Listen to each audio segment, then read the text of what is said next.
আসসালামু আলাইকুম। আমি Najbun Nahar. Welcome to Najbun Nahar blog. আপনারা সবাই কেমন আছেন? আমি আলহামদুলিল্লাহ ভালো। দেশ ও দেশের বাইরে যে যেখান থেকে আমার ভিডিও দেখছেন, আপনাদের সবাইকে আমার ব্লগে স্বাগতম।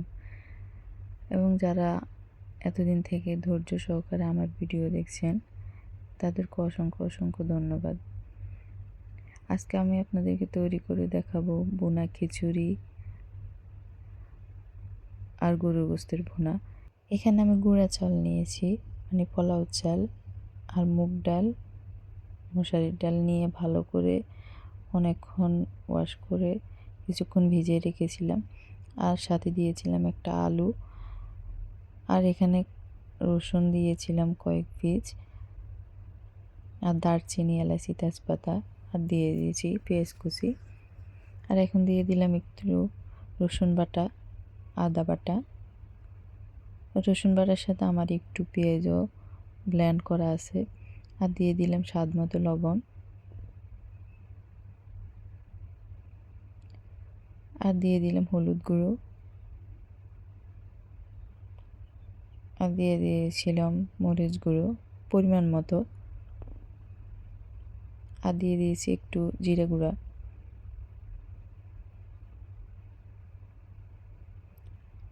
আর আমি দিয়ে দিয়েছি এখানে বিরিয়ানির মশলা। আর দিয়ে দিলাম এখন একটু সরিষার তেল দিয়েছি আর কি। আমি এখন এটাকে ভালো করে মেখে নিচ্ছি। সরিষার তেলটা আমার কাছে ভালো লাগে। আমার মনে হয় যেন যে কোনো মাখার মধ্যে সরিষার তেলটা সবচেয়ে ভালো যায়, ফ্লেভারটাও ভালো আসে। এখন আমি এটাকে ভালো করে মেখে নিব।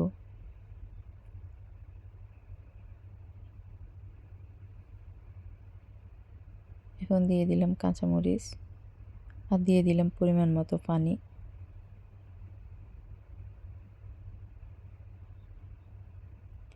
আমি এটা কুকারে বসাইছি, বাট কুকারে ঢাকনা দিব না, এমনিতে কুকারেই করব, যেহেতু খিচুড়ি হতে খুব একটা সময় লাগবে না।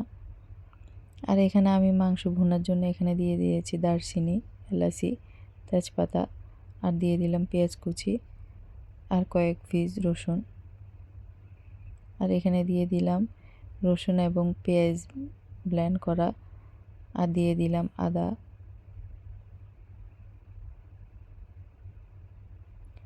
এখন দিয়ে দিলাম স্বাদ মতো লবণ,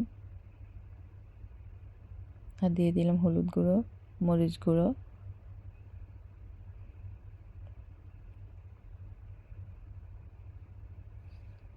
আর দিয়ে দিলাম এখানে একটু জিরে গুঁড়ো।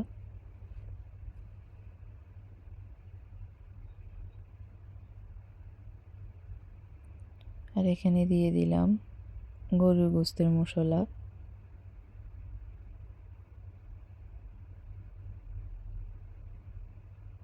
আর একটু দিয়ে দিলাম এখানে ধনিয়া গুঁড়া।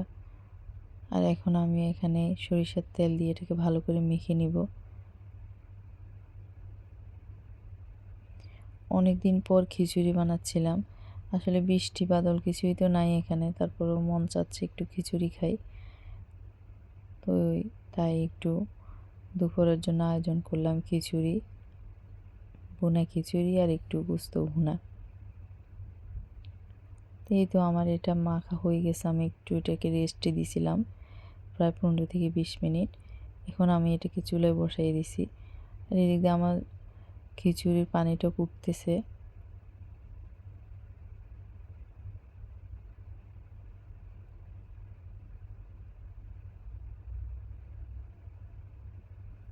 এদিক দিয়ে গোস্তটা হচ্ছে। গরু গোস্ত এটা হতে একটু টাইম লাগবে, প্রায় 40-45 মিনিট লেগেছিল। আর খিচুড়িতে খুব একটা টাইম লাগেনি, অল্প মনে হয় 15-20 মিনিট লেগেছিল, এর মধ্যে হয়ে গেছে।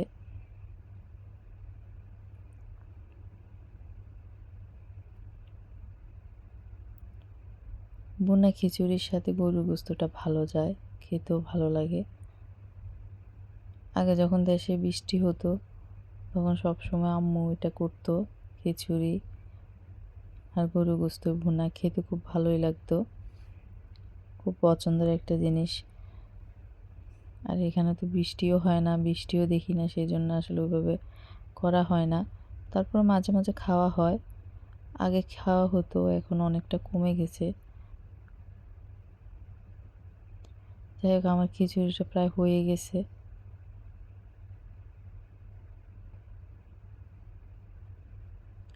যেহেতু আমি একটু ভুনা খিচুড়ি করবো, এটাকে আরও আমি শুকাবো।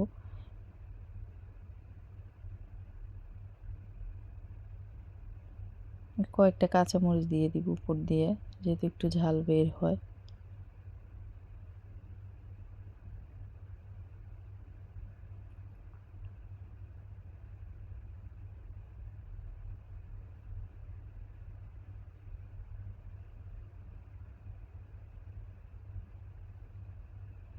এতে এদিক দিয়ে আমার গোস্তটা কষতেছে, সিদ্ধ হচ্ছে। এটা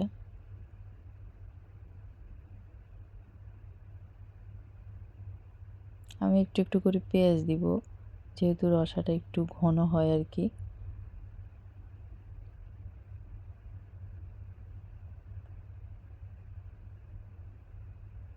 এই তো এদিক দিয়ে আমার খিচুড়িটা রেডি হয়ে গেছে। আমার খিচুড়ি রান্না ডান। এবার আমি গরুর গোস্ত ভুনার জন্য অপেক্ষা করব। এই তো গরুর গোস্ত ভুনাটাও প্রায় হয়ে গেছে।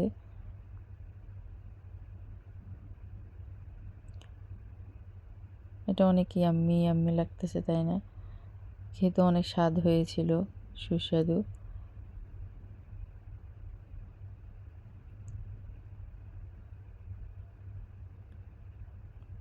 এই তো আমার গরুর গোস্তটা হয়ে গেছে,